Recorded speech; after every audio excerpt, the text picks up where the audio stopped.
নমস্কাৰ বন্ধুসকল, সকলোকে মোৰ পেজলৈ সকলোকে মই আন্তৰিক শুভেচ্ছা জনালোঁ।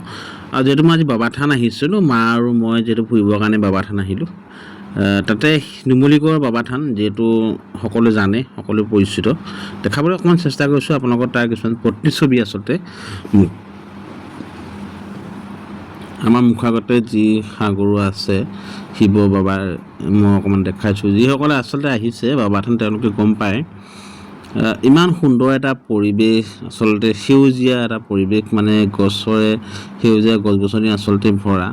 আচলতে আজিকালি ৰাস্তাবিলাকত হওক বা য'তেই নহওক গছ গছনি আচলতে পাবলৈ বহুত টান হ'ল, কিন্তু এনেকুৱা কিছুমান পবিত্ৰ জেগাত আচলতে গছ গছনিয়ে ভৰা ভাল লাগে। যিহেতু মায়ে শলাবন্তি যিহেতু লৈ আহিলে, আমি তেখেতক অকণমান শলাগত জ্বলাবৰ কাৰণে ভগৱানৰ ওচৰত প্ৰাৰ্থনা কৰিবৰ কাৰণে আহিলোঁ, যাতে মই আহিম বুলি বহুত দিনৰ পৰা আচলতে আলচি আছিলোঁ আহিম বুলি, কিন্তু আহিবলৈ অকণো সুবিধা পোৱা নাছিলোঁ। যিহেতু মই বাবা থান আহিলোঁ, আহি পেলাই তাতে শলা চলা ল'লোঁ, মাও ল'লে মই ল'লোঁ।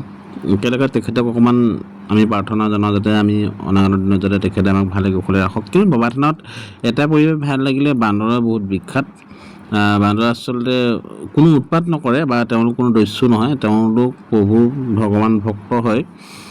হনুমান আন এটা বান্দৰ আমি যি কওঁ, কাৰণ তাৰ পৰিৱেশটো মানে ইমানেই সুন্দৰ, ইমানেই ভাল লগা পৰিৱেশ। আচলতে তাত থাকিলে আচলতে বেলেগ এটা মনটো এটা বহুত পবিত্ৰ যেন অনুভৱ হৈ যায়। তাতে আমি চাকিটিকে জ্বলালোঁ। চাকিটিকে জ্বলোৱাৰ পিছত মানে চৌপাশে থকা কিছুমান সৰু সুৰা শিৱ বাবাৰ মন্দিৰ, তাতে আমাৰ পূজাৰীসকল থাকে, তাতে আমি তাতো সেৱা চেৱা জনালোঁ।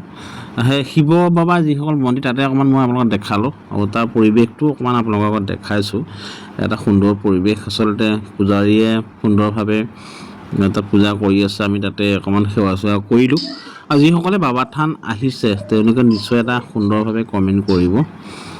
সকলোকে যদি ভিডিঅ'টো ভাল লাগে আপোনালোকে অকণমান শ্বেয়াৰ কৰি দিব যদি বেছি ভাল লাগে, কাৰণ মই আপোনালোকক দেখাবহে বিচাৰিছোঁ যে পৰিৱেশটো কিমান সুন্দৰ। এটা পবিত্ৰ ঠাইত আহিলে আমি আচলতে এই সুন্দৰ পৰিৱেশটো সঁচাকৈ আমোদজাতীয়, সঁচাকৈ ভাল লাগে।